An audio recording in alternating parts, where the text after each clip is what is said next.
सावरकर माने तेज, सावरकर माने त्याग, सावरकर माने तप, सावरकर माने तत्व, सावरकर माने तर्क, सावरकर माने तारुण्य, सावरकर माने तीर, सावरकर माने तलवार, सावरकर माने तिलमिलाहट, सागरा प्राण तड़मड़ला, तलमड़ाती हुई आत्मा,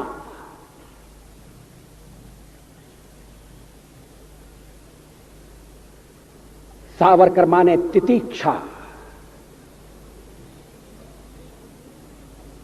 सावरकर माने तीखापन, सावरकर म्हणजे तिखट।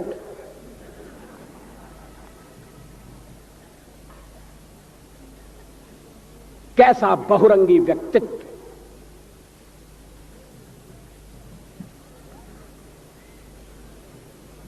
कविता और क्रांति। देशपांडे जी मुझे क्षमा करें, मेरा भी परिचय कराया गया है शाहिर के रूप में। कविता और भ्रांति तो साथ साथ चल सकती है, मगर कविता और क्रांति का साथ चलना बहुत मुश्किल है। कविता माने कल्पना, शब्दों के संसार का सृजन, ऊंची उड़ान।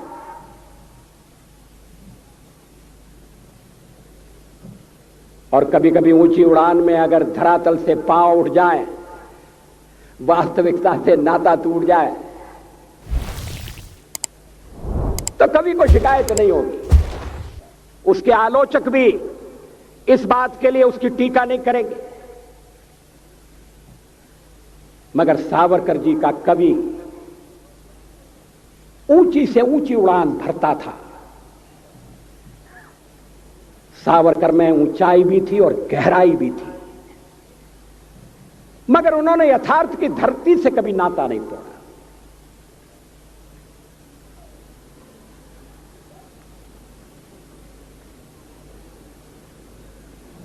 मैंने सेल्युलर जेल में, अंडमान द्वीप में वो कोठरी देखी है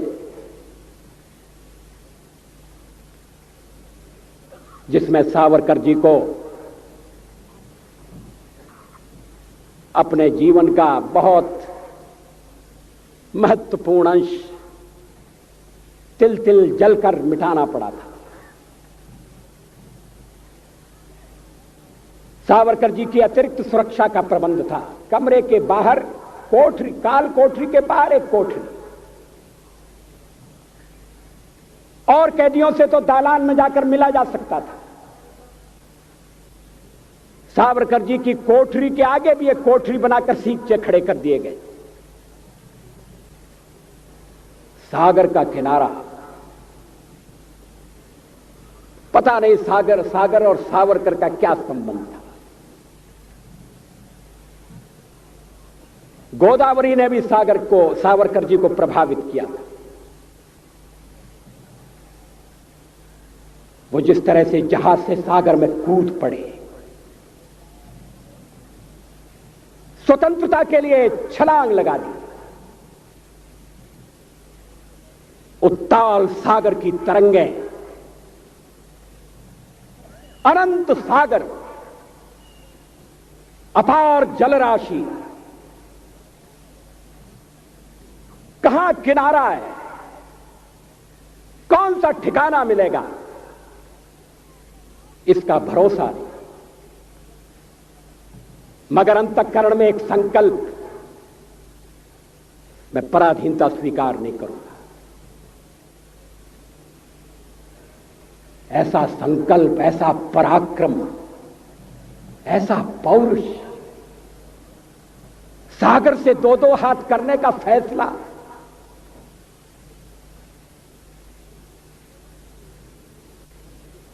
और फिर उन्हें सागर के किनारे काले पानी की सजा। मैंने वो कोलू भी देखा है जिसमें कैदियों को जोत कर तेल निकालना पड़ता था। सावरकर जी ने अपनी जीवनी में इन सारे प्रसंगों का उल्लेख किया है, मगर उस सागर के किनारे जेल में बंद सावरकर चांद से बातें करते थे, चांद को लहना देते थे, उपालंब देते थे, संदेश देते थे। उस समय की उनकी अनेक कविताएं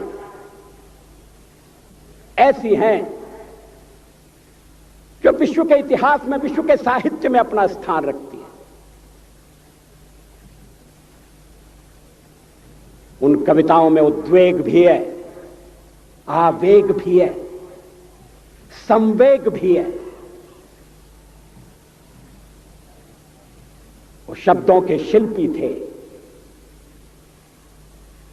मगर भावनाएं उदात्त। लक्ष्य को उन्होंने कभी आंखों से तिरोहित नहीं होने दिया।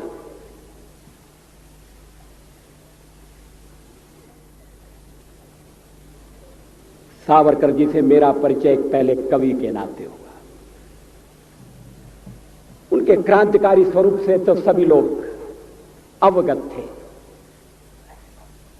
मुझे कविता में थोड़ी सी रुचि, संघ के साथ मेरा संपर्क, सावरकर जी की कविताओं का गायन मेरे लिए मराठी समझना मुश्किल था, लेकिन मैंने थोड़ा थोड़ा सीखने का प्रयत्न किया। मैं ग्वालियर का हूं और ग्वालियर की अपनी मराठी है। वरचा मजला खाली आहे, ये पुणे वालों की समझ में नहीं आएगा। जो मजला नीचे कैसे हो सकता है, मगर ये ग्वालियर ने मराठी में जो योगदान दिया है, यह उसका सबूत है।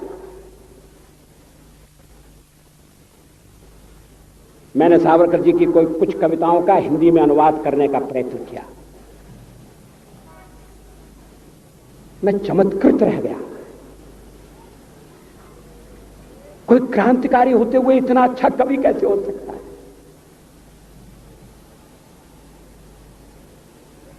कोई कल्पना के आकाश में उड़ते हुए क्रांति की आग को कैसे धधका सकता है, सुलगा सकता है? मगर कल्पना की सृष्टि और यथार्थ की सृष्टि, दोनों का सावरकर ने समन्वय कर दिया। यह समन्वय बहुत कठिन है, मगर जैसा मैंने प्रारंभ में उल्लेख किया, सावरकर के जीवन की समग्रता ऐसे अनूठे गुणों से भरी हुई है। प्रखर राष्ट्रवाद, समझौता न करने वाला राष्ट्रवाद, जीवन का क्षण क्षण और शरीर का कण कण मातृभूमि की स्वतंत्रता के लिए समर्पण कर देने वाला राष्ट्र प्रेम, मगर उसके साथ मूलगामी समाज सुधारक की भूमिका बैठक। कवि के बाद अगर सावरकर का कोई स्वरूप मुझे सबसे ज्यादा आकृष्ट करता है तो वो समाज सुधारक का रूप है। रत्नागिरी की नजरबंदी में उस समय लिखी गई कविताएं देखिए। बाल विधवा की पीड़ा, एक तो विधवा और उस पर बाल विधवा, पुनर्विवाह पर प्रतिबंध, ऐसी अभागी नारी कहां जाए? सावरकर बड़े बड़े प्रश्नों में उलझे थे। उस समय स्वतंत्रता से बढ़कर और कौन सा प्रश्न हो सकता था। मगर सावरकर दृष्टा भी थे, समाज के शिल्पकार भी थे, विकृतियों से लड़ने वाले योद्धा भी थे, कुरीतियों का निर्मूलन करने के लिए कटिबद्ध समाज सुधारक भी थे। आज अगर सावरकर जीवित होते तो सावरकर की धीर गंभीर वाणी में शाहबानों की व्यथा प्रकट होती, मुखरित होती। 70 साल की नारी, पति द्वारा परित्यक्ता, बच्चों की मां, कहां जाए, किसका दरवाजा खटखटाए। और अगर सावरकर जी शाहबानों के लिए बोलते तो कोई उन पर आक्षेप नहीं ले सकता था, क्योंकि उनके लिए नारी नारी में अंतर नहीं था, उनके लिए संप्रदाय संप्रदाय में भेद नहीं था। उनके अंतःकरण की पीड़ा, वेदना का पारावार, कुरीतियों से लड़ने की उनकी मनोस्थिति, ये किसी एक वर्ग या एक संप्रदाय तक सीमित नहीं थी। इस अभागे देश में आज भी अस्पृश्यों के लिए मंदिरों के दरवाजे बंद हैं, कुछ मंदिरों के दरवाजे बंद हैं। गांधी जी ने तो हरिजनोद्धार की बात बाद में कही, सावरकर जी ने पहले कही। मेरे लिए दरवाजे खोल दो, एक उनकी प्रसिद्ध कविता है मराठी की।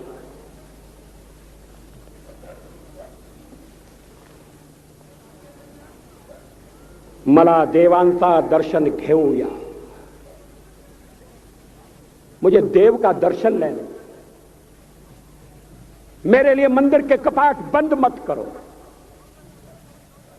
भगवान और भक्त के बीच में कोई खड़ा न रहे। कितनी वेदना है, कितनी व्यथा है, मुझे भगवान के दर्शन लेने दो। कुरीतियों में पड़कर हम भगवान और भक्त के बीच में भी खड़े हो गए। सावरकर के सामने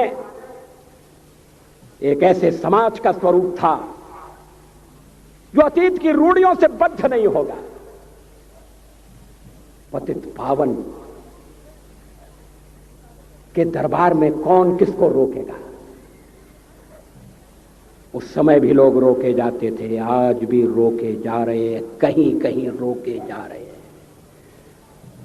अभी राष्ट्रपति एक मंदिर में जाना चाहते थे, उन्होंने पूछा क्या मंदिर सबके लिए खुला है? पुजारियों ने कहा नहीं, मंदिर सबके लिए खुला नहीं है। मुझे खुशी है राष्ट्रपति ने उस मंदिर में प्रवेश नहीं किया। इस मंदिर के द्वार सबके लिए खुले नहीं। उस द्वार के बाहर कल्पना करिए, कोई खड़ा होकर कह रहा है, हम दूसरों को दोष देते हैं, उन्होंने हमारे समाज के कुछ लोगों को बरगलाने की चेष्टा की है।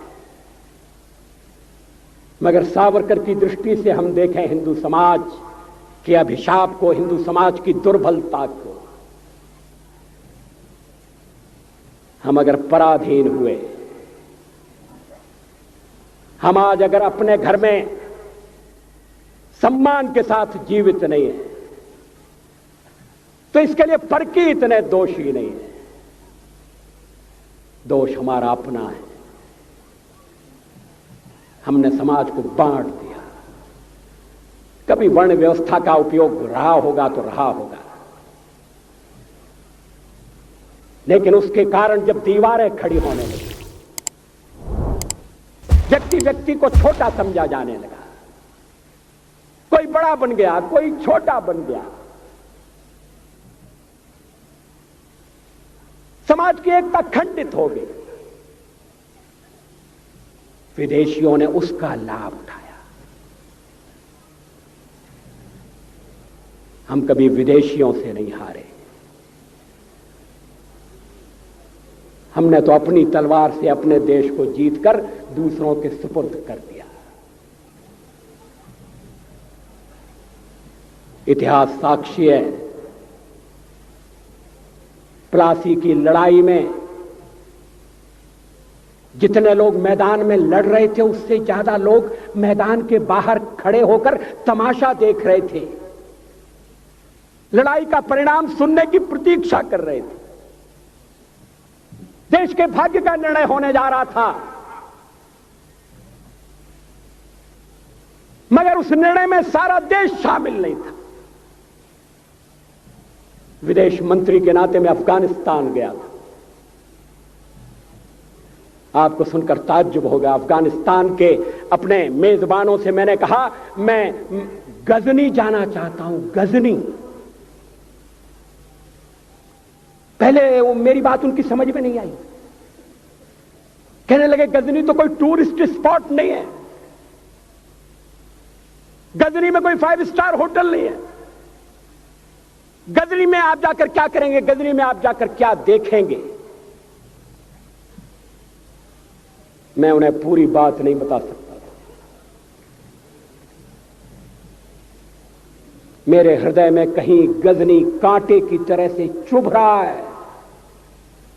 जब से मैंने गजनी से आए एक लुटेरे की कथा पढ़ी है और किशोरावस्था में पढ़ी है, मैं देखना चाहता था वो गजनी कैसा है। आपको सुनकर ताज्जुब होगा, महमूद गजनी का अफगानिस्तान के इतिहास में कोई स्थान नहीं है।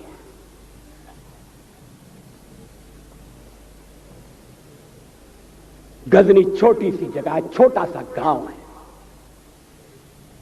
कल्पना करिए, सैकड़ों साल पहले वहां धूल उड़ती थी, झोंपड़ियां थी, मगर एक लुटेरा लुटेरों को इकट्ठा करता हुआ सोने की चिड़िया को लूटने के लिए चला आया। आपस की फूट से जो राजा है वो लड़ेगा, जो क्षत्रिय है वो लड़ेगा। हमने समाज के बहुत बड़े वर्ग को लड़ने के अधिकार से वंचित कर दिया। हमने उन्हें हथियार नहीं उठाने दिए। मार्शल नॉन मार्शल के आधार पर हमने समाज को बांट दिया। वो लुटेरा सोमनाथ के मंदिर तक चला गया, पुजारी देखते रहे। मंदिर की पूजा भक्तों को करना पड़ती है, मंदिर तो एक प्रेरणा का केंद्र है।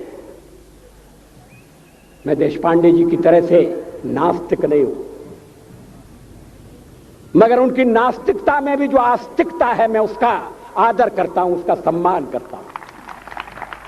वो जिस आत्मविश्वास से नास्तिक होने की बात कहते हैं, तो मैं उनसे कहना चाहता हूं वो सचमुच में नास्तिक नहीं है। जिसकी आस्तिकता है, जिसका विश्वास है, वो नास्तिक कैसे हो सकता है? विश्वास किसमें है यह बड़ी बात नहीं है, विश्वास है या नहीं। हमने समाज के बहुत से बड़े वर्ग को विश्वासहीन बना दिया।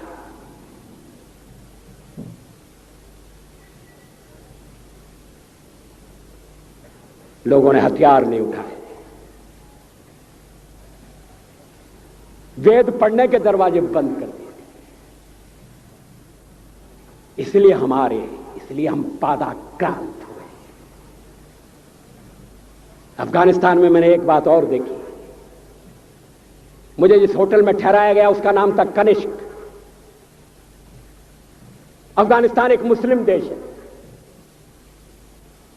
मुझे बड़ा ताज्जुब हुआ, मैंने कहा कनिष्क यहां कहां से आया?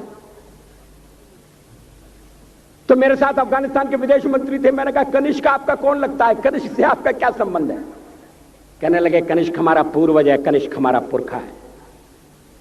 He was one of our forefathers। मैंने कहा तब तो हमारे आपके पुरखे एक हैं।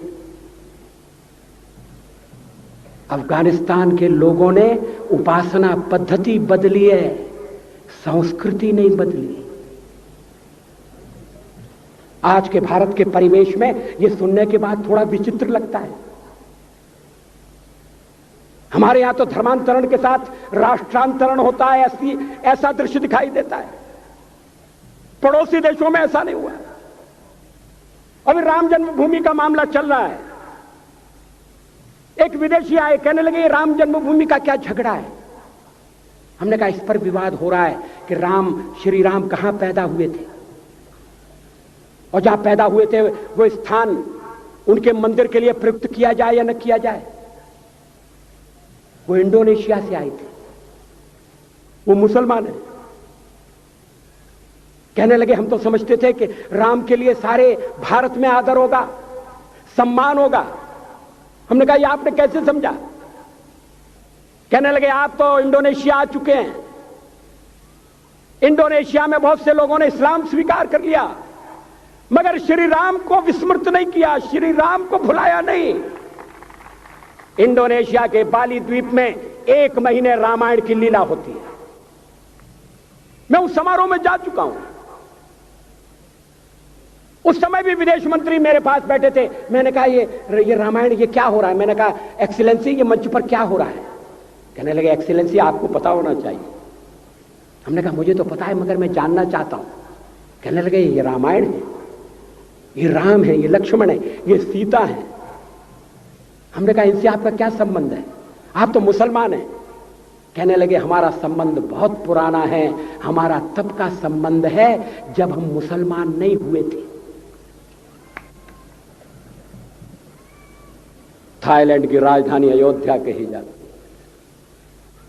थाईलैंड के राजा को आज भी राम कहा जाता है। सावरकर जी ने हिंदू राष्ट्र की बात हिम्मत के साथ, बुनियादी तौर पर भारत हिंदू राष्ट्र है, इससे कोई इनकार नहीं कर सकता, इसे कोई अस्वीकार नहीं कर सकता। मेरे लिए हिंदू राष्ट्र और भारतीय राष्ट्र पर्यायवाची शब्द।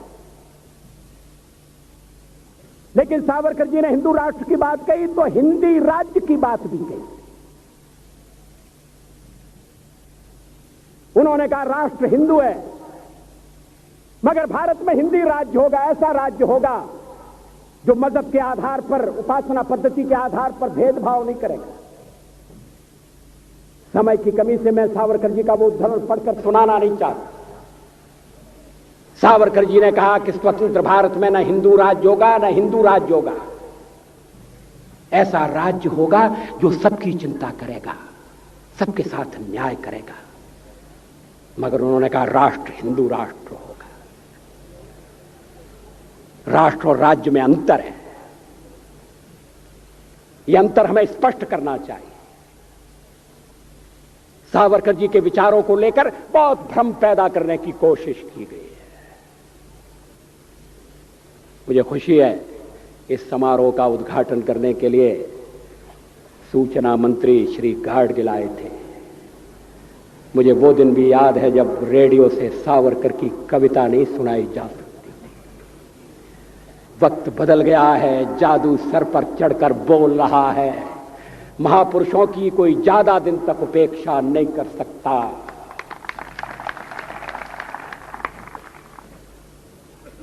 राजकारण की वजह से सावरकर की उपेक्षा हुई। सावरकर का हमने सही मूल्यांकन नहीं किया। मैंने तो बहुत कम उम्र में सावरकर जी को देखा था, सुना था। बिंदु माधव जोशी ने मेरी कविता का उल्लेख किया, हिंदू तन मन हिंदू जीवन रग रग हिंदू मेरा परिचय। ये मैं 10वें दर्जे में पढ़ता था, उस समय की लिखी हुई कविता है। लोग कहते हैं वो कविता लिखने वाला वाजपेयी अलग था, जो राजकारण करने वाला वाजपेयी वो अलग है। इसमें कोई सच्चाई नहीं है। मैं हिंदू हूं ये मैं कैसे भूल सकता हूं, किसी को भूलना भी नहीं चाहिए। मगर मेरा हिंदुत्व सीमित नहीं है, संकुचित नहीं है। मेरा हिंदुत्व हरिजन के लिए मंदिर के दरवाजे बंद नहीं कर सकता। मेरा हिंदुत्व अंतर प्रांतीय, अंतर जाति, अंतरराष्ट्रीय विवाहों का विरोध नहीं करता। हिंदुत्व सचमुच में विशाल है। मेरा हिंदुत्व क्या? हम तो एक कण की तरह से हैं, सावरकर जी एक पर्वत की तरह से। हम लोग तो एक बिंदु हैं, सावरकर सिंधु की तरह से। मगर कण में भी, बिंदु में भी वही गुण है, वही क्षमता है। सावरकर जी को हम समझने का प्रयत्न करें। सावरकर जी की विचारधारा का विश्लेषण करें। सावरकर जी के चिंतन के बारे में हम अनुसंधान करें और सावरकर के संदेश को घर घर तक, व्यक्ति व्यक्ति तक पहुंचाने का प्रयास करें। मुझे खुशी है यह समारोह इसी निमित्त हो रहा है कि सावरकर घर घर तक पहुंचाए जाएं। मैं इस समारोह की सफलता चाहता हूं। मैंने पुणे में आकर अपना कर्तव्य किया है। अगर संचालक समिति इस कार्यक्रम के सूत्रधार मुझे इस कार्यक्रम के निमित्त कहीं और भी ले जाना चाहेंगे तो मैं अपनी सेवाएं उनको समर्पित करता हूं। वैसे भी मैं खाली हो गया हूं, काम की तलाश में हूं। ग्वालियर वालों ने पार्लियामेंट से मेरी छुट्टी कर दी है, पार्टी वालों ने अध्यक्ष पद से मुझे मुक्ति दे दी है। अब मेरे पास समय है और मैं अगर ये समय, थोड़ा समय सावरकर जी के प्रति जो अन्याय हुआ है और जिसमें हम सब लोग शामिल थे, उस अन्याय का थोड़ा सा परिमार्जन करने में लगा सकें तो आज का ये समारोह सफल होगा। बहुत बहुत धन्यवाद। नमस्कार।